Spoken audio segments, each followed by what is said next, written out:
can never sleep well in hotels. What am I talking about? That's a major understatement. I can never sleep well in general. But hotels, man, those were the worst. Just the thought of the previous occupant of this bed is a complete stranger. That majorly repulsed my mind.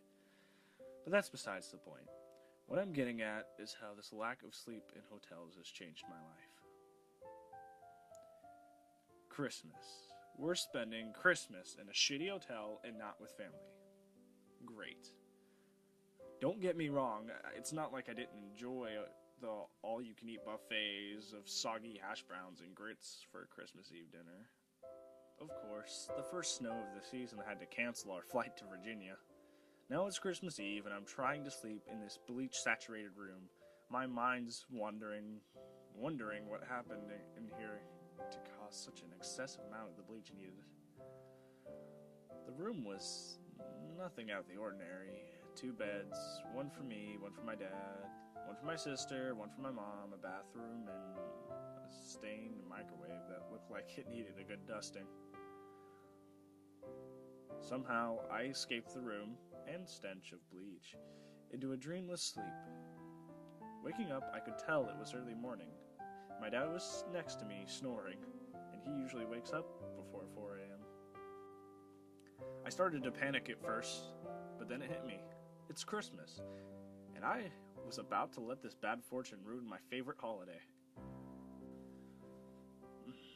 Looking across the bed at the clock to check what time it was, I noticed it.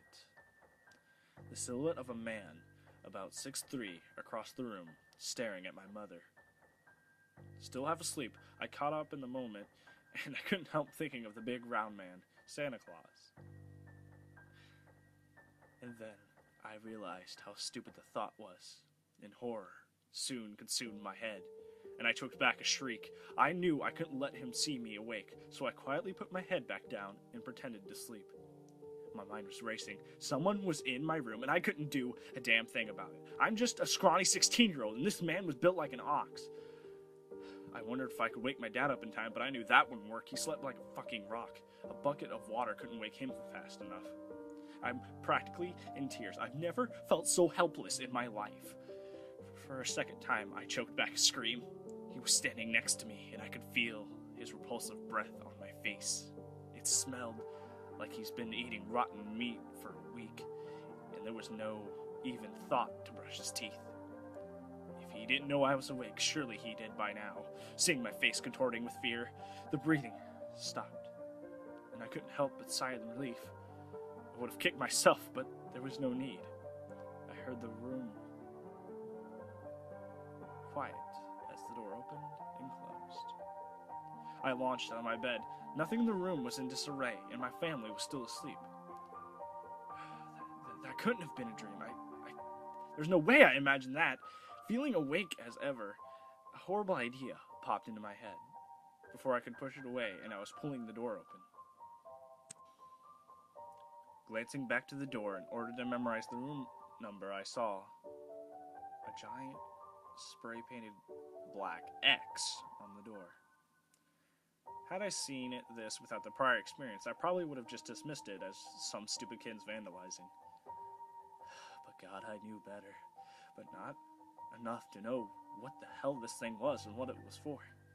My heart skipped a beat, and there he was, turning a corner at the end of the hall. God, why am I doing this? I'm tailing him down to the parking lot, but he's nowhere in sight. One moment he's walking out of the lobby, and then the next he's gone? This makes no sense. Realizing how cold it is out here in my paper-thin pajamas, I returned to the lobby. There was no one around, which was strange. I could swear there was usually a night person here. Adrenaline was wearing off, and I realized how stupid my actions have been. That man, he could have killed me, for God's sakes. I cursed myself and walked back up the stairs. And I knew something was wrong when I got to my floor. The door to my room was wide open, and I hadn't left it that way, right? I walked inside, and after a quick search of the room, I determined that it was still safe and my family was still asleep.